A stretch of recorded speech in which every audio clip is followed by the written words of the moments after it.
నమస్తే. ప్రస్తుతం మనతో పాటు ప్రముఖ ఆధ్యాత్మికవేత్త, జ్యోతిష్యరత్న, జ్యోతిష సామ్రాట్ చింతా రుక్మాన్ గదరావు గారు మనతో ఉన్నారు. గురుగారితో మాట్లాడేద్దాం. నమస్కారం గురుగారు. మాతృదేవోభవ, పితృదేవోభవ, ఆచార్యదేవోభవ. ఓం నమో మాందేశ్వరాయ నమః.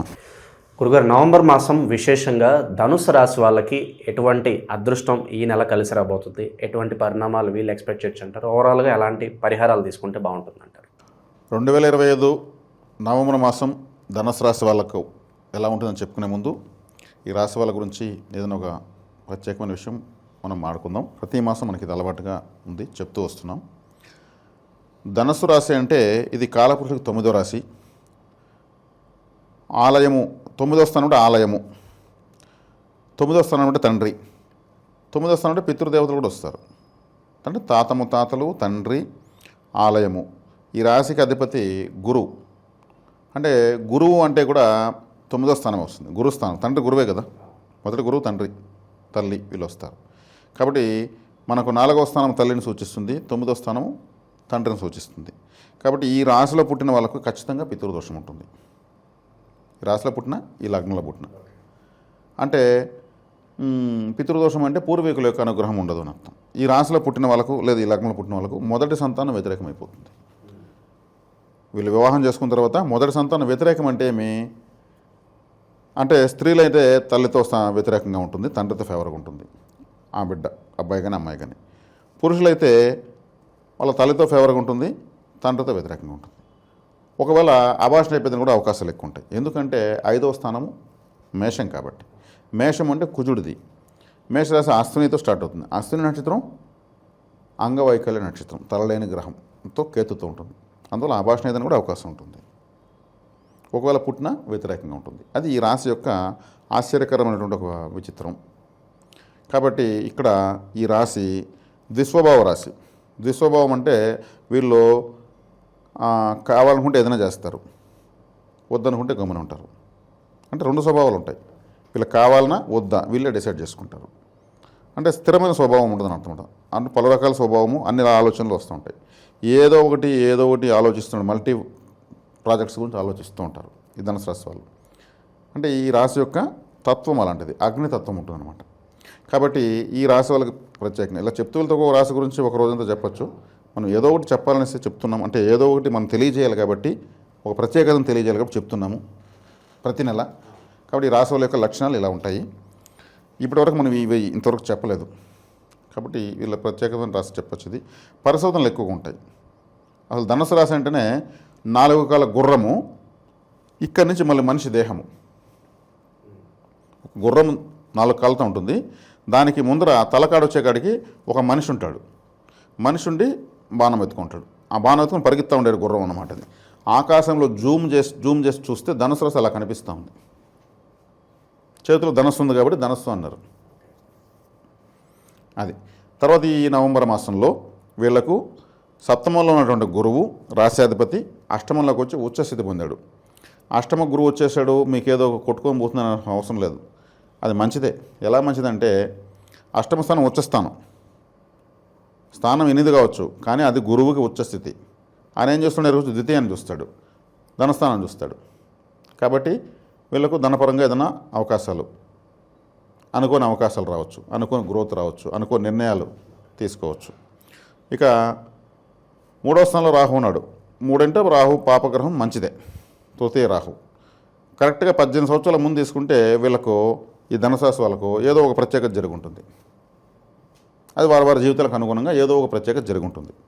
ఇప్పుడు అది జరుగుతుంది. ఎందుకంటే ధనస్థానాన్ని గురువు చూడడం, 3వ ఇంట్లో రాహు ఉండడం, 18 సంవత్సరాలకు ముందు రాహు అదే ప్లేస్లో ఉండడము, అప్పుడు ఏదో ఒకటి వీళ్ళకు ఒక ప్రత్యేకమైనటువంటి సందర్భం, ఒక శుభం జరిగి ఉండడము, ఇవన్నీ గమనించవచ్చు.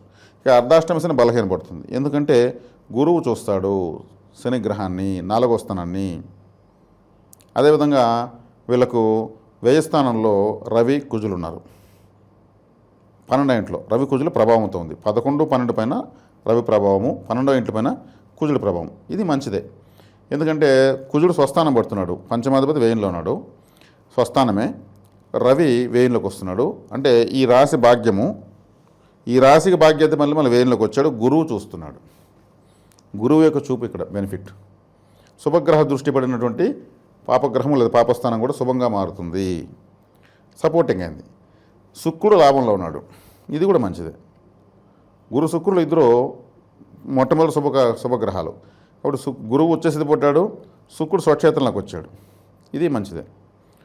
అదేవిధంగా బుధుడు కూడా లాభస్థితి వచ్చాడు, మళ్ళీ వ్యయానికి వస్తున్నాడు, గురుచూపు ఉంది. కాబట్టి ఓవరాల్గా తీసుకుంటే గ్రహాలు తక్కువ పాపత్వాన్ని ఎక్కువ శుభత్వాన్ని సూచిస్తూ ఉన్నాయి. ఇక్కడ మనమేమి ఇక్కడ ధనుసు రాశి వాళ్ళని పొగడాలనో ఇంకోటి కాదు, గ్రహాల స్థానాన్ని చెప్తున్నాము. ఆ స్థానం ఇచ్చా ఏం చూస్తాయి, అలా చూస్తే ఏమవుతుంది మనం వివరిస్తున్నాం. ఇంకేదైనా ఊహించుకోవాల్సిన అవసరం అయితే ఎవరికి ఏం లేదు. నువ్వే లాంగ్ టర్మ్లో కలిసి వస్తాయి అంటారు, వాళ్ళకి కలిసి వస్తాయి, డౌట్ ఏం లేదు. ఎందుకంటే ఉచ్చస్థితికి వచ్చాడు, ధనకారకుడు ఉచ్చస్థితికి వచ్చాడు. ఉచ్చస్థితికి వచ్చి మళ్ళీ ద్వితీయాన్ని చూస్తాడు, కుటుంబ స్థానం చూస్తున్నాడు. కుటుంబ స్థానం చూసినప్పుడు ఏమవుతుంది, కుటుంబం అంటే ఏంది, మగవాళ్ళు అయితే భార్య పిల్లలు, ఆడవాళ్ళు అయితే భర్త పిల్లలు, ఒక గృహస్థులేదానికి అవకాశం ఉంటుంది. అదేవిధంగా ఈ సమయంలో పెట్టుబడులు అనేవి అభివృద్ధికరంగా మారడానికి అవకాశం ఉంటుంది. ఆడ అష్టమ స్థానం గురువుకు నీచ అయింటే ఆకస్మిక నష్టాలు. సో ఈ గ్రహాల స్థానాలు బట్టి మొట్టమొదటిగా జరగబోయే ప్లస్ అంటే ఏం చెప్పవచ్చు ఈ నెల విశేషంగా? అంటే అష్టమ స్థానం అంటే ఆకస్మిక స్థానము, ఆకస్మికమైనటువంటి నిర్ణయాలని చెప్పాను. టక్మన్ ఏదైనా వ్యాపార నిర్ణయము, వివాహ నిర్ణయము, తర్వాత ఒక ఏదైనా కొనచ్చు, ఒక వెహికల్ కావచ్చు, బంగారు కావచ్చు. ఎందుకంటే గురువు బంగారు కారకుడు, ప్రపంచంలో ఎక్కడ బంగారు ఉన్నది గురువు. అష్టమ స్థానం గురువు ఉచ్చస్థితి కాబట్టి ఆకస్మిక లాభాలు, ఆకస్మిక శుభ వార్తలు, శుభ పరిణామాలు ఇవి జరిగిన అవకాశం ఎక్కువ. ఆయన వెళ్ళి మళ్ళీ 4వ స్థానం చూస్తున్నాడు, గృహస్థానాన్ని, గృహ వాహన స్థానం చూస్తున్నాడు. గృహము, వాహనము, ఇల్లు, సొంత ఊరు, విద్య, వేసుకునే బట్టలు ఇవన్నీ 4వ స్థానానికి వస్తాయి. అవన్నీ చూస్తున్నాడు. కాబట్టి వాటిల్లో అంతా ఇప్పుడు ఈమె ధనురాశి పుట్టి ఒక గొడ్డలంగడి పెట్టుకున్న వ్యక్తికి గురువు చూస్తాడు కాబట్టి ఆటోమేటిక్ బాగుంటుంది. బట్ట అంటే శుక్రుడు, మళ్ళీ శుక్రుడు లాభంలో ఉన్నాడు కాబట్టి ధనకారకులు అనేటువంటి గురు శుక్రుడు ఇద్దరు బాగున్నారు కాబట్టి ఇది శుభసూచకం. శుభగ్రహాల పవర్ ఎక్కడెక్కడ పడుతుందో అడంతా గొప్ప స్థాయి వస్తుంది. ఉదాహరణకు ఏ ఆదానియో అంబానీయో ఒక విలేజ్కి వచ్చేస్తాడు కారు వేసుకొని, ఇక్కడ నేను ఫ్యాక్టరీ కట్టాలో నాకు అనేసి. అప్పటి వరకు దిక్కుదేవం లేని ఏరియా అది, వాళ్ళు అడుగు పెట్టగానే రియల్ ఎస్టేట్ వెంచర్లు వచ్చేస్తాయి. ఆదాని వాళ్ళు పెడుతున్న వెంచర్కి కేవలం 4 కిలోమీటర్ దూరంలోనే మన వెంచరు పాంప్లెట్ కూడా వేస్తారు. అన్నీ కేవలం 10 కిలోమీటర్లే అంటారు వాళ్ళు, పాంప్లెట్ అలా కొడతారు. అంటే ఆయన మహాసంపన్నుడు, ఆడొచ్చి పరిశీలించేసిపోయిన వెంటనే ఆ చుట్టుపక్కల భూములకు వాల్యూ వచ్చేస్తుంది. ఎకరా ₹1,00,000 అనేది ఎకరా ₹1,00,00,000 అంటారు. అట్లా గురు శుక్రులు ఎక్కడ చూస్తారో, ఎక్కడ స్థానాల్లో ఉంటారో అక్కడి నుంచి వాళ్ళ చూపులు వాళ్ళతో కలిసినవి శుభస్కరంగా మారిపోతాయి. గ్రహాలకు ఆ శక్తి ఉంటుంది కాబట్టి ధనుసు రాశి వాళ్ళకు ఓవరాల్గా గ్రహాలు బాగా వచ్చాయన్నమాట. ఇంకెవరన్నా ఎక్కడన్నా ఏ మాస ఫలితాల్లో ఈ రాశి వాళ్ళకి ఈ మాసం చాలా కష్టం మీరు ఏదైనా డామ్ డూమ్ అంటే అది మనకు సంబంధం లేదు, మన వివరణాత్మకమైనటువంటి విశ్లేషణ మనం ఇస్తున్నాం. కాబట్టి ధనుసు రాశి వాళ్ళకి ఓవరాల్గా చాలా బాగుంది. ఇప్పుడు ఏళ్ళనాటి శని ప్రభావం లేదు, అర్ధాష్టమ శని ప్రభావం లేదు, గురువు చూస్తాడు, శుక్రుడు బాగున్నాడు, కుజుడు స్వక్షేత్రంకి వచ్చాడు. కొంచెం నిద్ర మాత్రం కొంచెం ఏదైనా కలత ఏదైనా ఉంది, ఎందుకంటే రవి కుజులు కలిశారు. రవి కుజులు కలిసినా గురువు చూస్తున్నాడు, నిద్ర కూడా ఏమి ఇబ్బంది లేదండి. ఫోన్ చూస్తే కూర్చుంటే మనకు సంబంధం లేదు రాత్రిపూట. కాబట్టి రాహు 3వ ఇంట్లో ఉన్నాడు, కేతు 9వ ఇంట్లో ఉన్నాడు. కేతు 9 అంటే అంత పాపేం కాదు. 9 వస్తుంటే ఆలయం అని చెప్పాను కదా, కేతు మోక్షకారకుడు. ఇప్పుడు దైవారాధన, దైవ సాధన, మంత్ర సాధన చేస్తే బాగా సాధించవచ్చు. మంత్రాలు ఇవన్నీ కూడా అనుష్ఠానాలు ముందుకెళ్ళచ్చు. కేతు అక్కడ ఉన్నాడు కాబట్టి. కేతు అంటే సన్యాసి. సన్యాసి ఏం చేస్తాడు? ఆలయాలు, మఠాలు, పీఠాలు, ఆశ్రమాలు, అఘోరీలు అంటాడు. కాబట్టి దానికి సంబంధించిన పనే చేస్తే దాన్ని ఇప్పుడు సాధించుకోవచ్చు. మనం సాధించుకోవడానికి మంత్ర సాధన, దైవ సాధన, యక్షిణి సాధనలు ఇవన్నీ సాధించుకోవడానికి కేతు అడుగున్న రోజులు అవకాశం ఉంది. ఆయన ఇప్పుడు సపోర్ట్ చేస్తాడు. ఇది కాబట్టి ధనుసు రాశి వాళ్ళకు మల్టిపుల్ యాంగిల్స్లో బాగానే ఉంది. ముఖ్యంగా సెలబ్రిటీస్కి ఎలా ఉంటుంది? ఈ రాజకీయ నాయకులు కావచ్చు, పొలిటీషియన్స్ కావచ్చు, వీళ్ళకి ఎలా ఉంటుంది? రాజకీయ నాయకులు, పొలిటీషియన్స్ అంటే వాళ్ళు పూర్తిగా వాళ్ళ యొక్క వృత్తికి అంకితమై పోతూ ఉంటారు. అందుకే వాళ్ళు సెలబ్రిటీస్ అయినారు, రాజకీయ నాయకులు అయినారు. వాళ్ళు వేరే పట్టించుకోరు. వాళ్ళు నిజం చెప్తారు, అబద్ధం చెప్తారు తర్వాత విషయం. వాళ్ళు ఏం చెప్పినా వాళ్ళ సెల్ఫిష్ ఉన్నటువంటి వాళ్ళు ఫుల్ అండ్ ఫుల్లీ నేను బాగుండాలా అని ఆలోచించి తర్వాత ప్రపంచాన్ని ఆలోచించేవాళ్ళు. ఇప్పుడు హీరోలు, హీరోయిన్లు ఒకసారి రోజుకు 200 సార్లు అర్థం చూస్తారు. ముందు వాళ్ళు బాగుండాలి, లేకపోతే అవకాశాలు రావు. అదే ప్రతి ఒక్కరు నేర్చుకోవాలి. వాళ్ళ నెత్తిన పెట్టుకుంటే వాళ్ళకి ఏమొస్తుంది, టైం వేస్ట్ అవుతుంది. ఇప్పుడు ఒక హీరో ఉంటాడు, ఆయన ఇటు కొట్టగానే ఒక అశోక్ లైన్ లారీ తుక్కు అయిపోతుంది. వీళ్ళు సీట్ ఇచ్చేస్తారు. వీళ్ళ టైం ఎంత వేస్ట్ అవుతుంది ఆ సినిమాకి ఇచ్చి. వీళ్ళకు హీరోలను ఆదరించడం అభిమానించడం కాదని లేదు, కానీ ఇంకా వాళ్ళే జీవితము దానికి పనులు బిగబట్టి కొరుక్కొని అరుచుకొని కేకలేసుకొని టైం వేస్ట్. జీవితం చాలా విలువైంది, చాలా విలువ. ప్రతి సెకను ఒక భగవంతుడు కూడా కట్టివ్వలేని ఏకైక వస్తువు సమయం మాత్రమే. టైంని ఎవరు కట్టివ్వలేరు. ఆ టైంని వీళ్ళ కోసం వృధా చేస్తూ జీవితాలు కోల్పోతున్నారు. ఈ జన్మను ఈ అనుభవిస్తున్న ప్రతి విషయాన్ని ప్రసాదించింది మనకు తల్లిదండ్రులు ప్రసాదించారు. వాళ్ళని బెదిరిస్తూ వదిలిస్తూ కొట్లాడుతూ గొడవపడుతూ డబ్బులు పెరుక్కొని పోయి సినిమాలకు ఖర్చు పెట్టి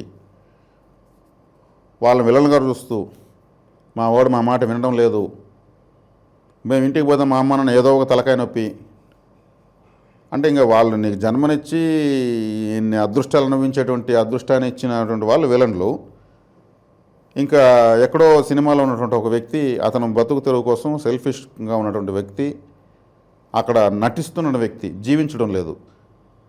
పేదవాడిగా నటిస్తాడు, ₹1,00,00,000 తీసుకుంటారు లేదా కోట్లు తీసుకుంటారు. అక్కడ అతను చూసి ఏడుస్తున్నారు. ఇంట్లో తల్లిదండ్రులు చూసి ఏడవచ్చు కదా, తల్లిదండ్రులను ఆరాధించవచ్చు కదా. ప్రతిరోజు తల్లిదండ్రులు పాదాలు కడిగి నెత్తిని నీళ్ళు చల్లుకునే ఎంతమంది ఉన్నారు. ఇప్పుడు నేనున్నానండి, యూట్యూబ్ ఛానల్లోకి వచ్చాను. వచ్చిన రోజు నుంచి నేను జై సీతారాం అన్నట్లు జెండా ఎత్తుకున్నాను. ఏ వీడియో మాట్లాడినా మాతృదేవోభవ పితృదేవోభవ అని కూడా నేను ఏ వీడియో చేసినట్టు ఉంటుంది. తల్లిదండ్రులే ముందు మనకు ముఖ్యం. నేను ఈ మాట మాట్లాడుతున్నానంటే వాళ్ళు నాకు అనుగ్రహించినటువంటి భిక్షమే. తర్వాతే దేవుడు కూడా, హరిహర బ్రహ్మాదులు ద్వాదశ జ్యోతిర్లింగాలు తర్వాత విషయం, తల్లిదండ్రుల తర్వాతనే. వాళ్ళని గాలి కోలేసి వాళ్ళ విలువ తెలియకుండా సినిమా హీరోలని రాజకీయ నాయకులని ఫ్లెక్సీలు వాళ్ళ కాదు. తల్లిదండ్రులు ఫ్లెక్సీ కట్టిన ఎంతమంది, తల్లిదండ్రికి ఫ్లెక్సీ కట్టిన ఎంతమంది. హీరోకి వెనకాల ఒక పులి బిడ్డ, సింహం బిడ్డ.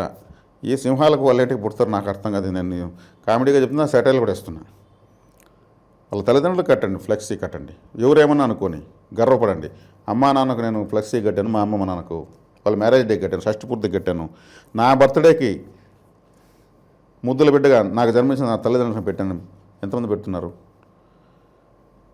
తలుచుకున్న ప్రతిసారి నిద్ర లేవగానే తల్లిదండ్రులు తలుచుకొని, నిద్ర పోయేటప్పుడు తల్లిదండ్రులు తలుచుకుని ఎంతమంది ఉన్నారు. ఏదైనా కావాల్సి వస్తే వాళ్ళకి పీక పట్టుకుంటున్నారు. నాకు తెలిసి ఒక అబ్బాయి 7th క్లాస్ అబ్బాయి వాళ్ళ నాన్నను బెదిరించి, ఆయన ఏమీ తెలియని అమ్మాయికుడు పాపం, ఆయన దగ్గర డబ్బు లేకపోతే కూడా ఆయన ఈ పిల్లవాడికి భయపడి అక్కడ కొంచెం అప్పు చేసి 26,000 రూపాయల్లో ఆండ్రాయిడ్ ఫోన్ తీయించాడు. ఆయనకు తెలియదు ఆ ఆండ్రాయిడ్ ఫోన్లో ఏముందో, కొడుకు అంత ఇష్టపడుతున్నాడని అప్పులు చేసుకొచ్చి తీయించాడు. వాడు ఆ ఫోన్ పట్టుకొని వాడు చెడిపోయాడు. అసలు ఆ ఫోను ఉంటే మనోడు బాగుపడతాడు, చదువుకునేదానికి ఉపయోగపడుతుంది ఆయన అనుకుంటున్నాడు. కాడ ఏం కొడుకోడు, వాళ్ళు జరుగుబాటు పాపం.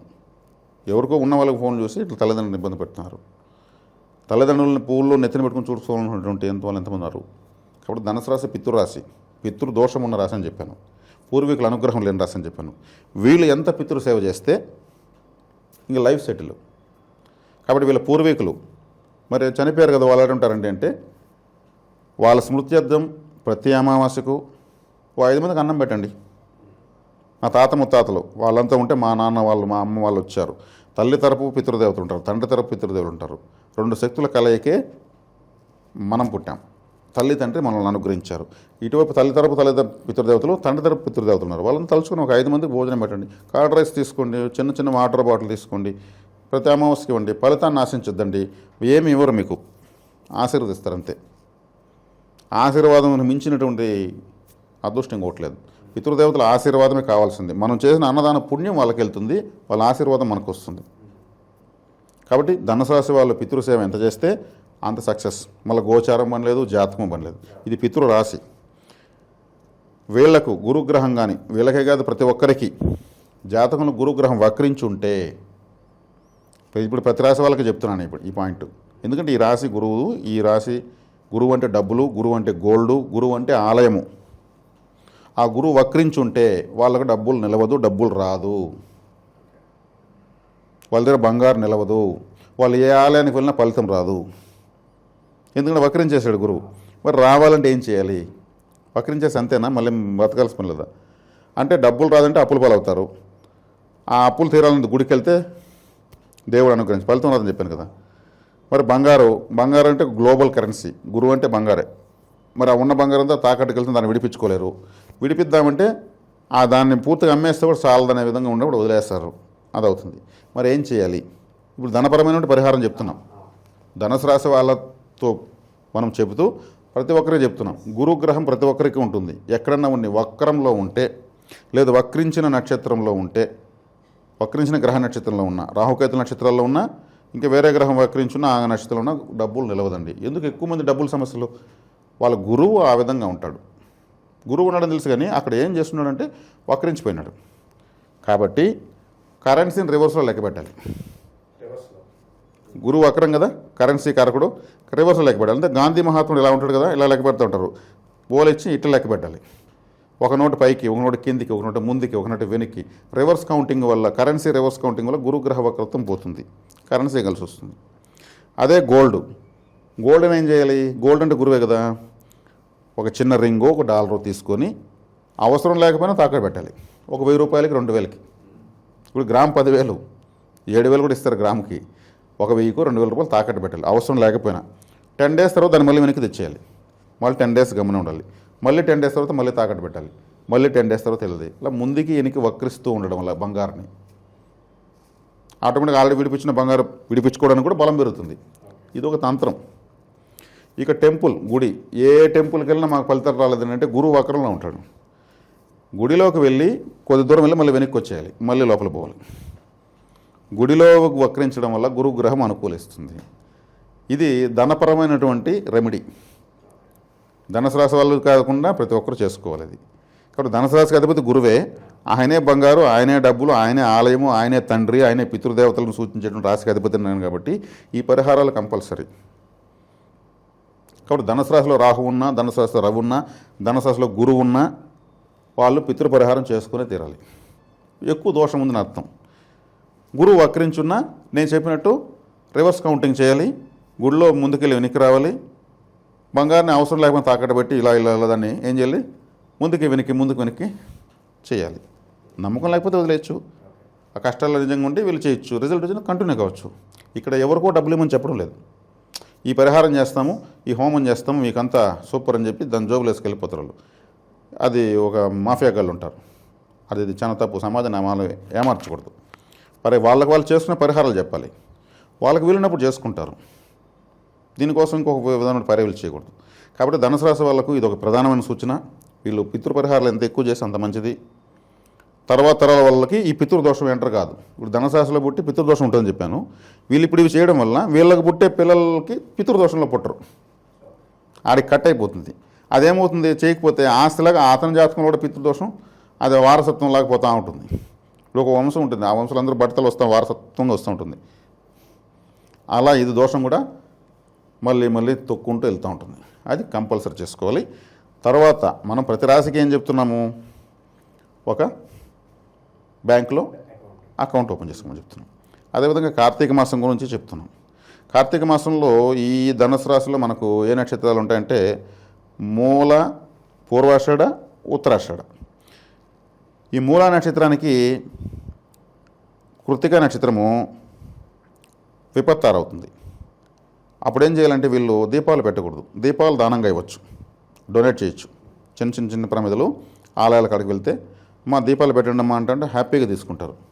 మన ఉద్దేశం మంచిదే. ఆలయాల్లో మనం దీపాలు వెలిగించడానికి సర్వీస్ ఇస్తున్నాం. దానం చేయొచ్చు, ఆయిల్ దానం చేయొచ్చు, వత్తులు దానం చేయొచ్చు. అదేవిధంగా ఆ నూనె అఖండ దీపాల్లోనే పోయాలి. ఆలయంలో పెద్ద ఆలయాలు ఒక్కొక్క టెంపుల్లో ఉండవు. అప్పుడేం చేయొచ్చు అంటే ఆయిల్ స్వామివారి గర్భగుడిలో ఇచ్చే పూజారికి ఇచ్చి ఆ మూల విరాట్ దగ్గర వెలుగుతున్న దీపంలో తగ్గే కొద్దిగా పోయిండి అని చెప్పాలి. అది మంచిది. అదేవిధంగా పూర్వాషాఢ నక్షత్రం వాళ్ళకు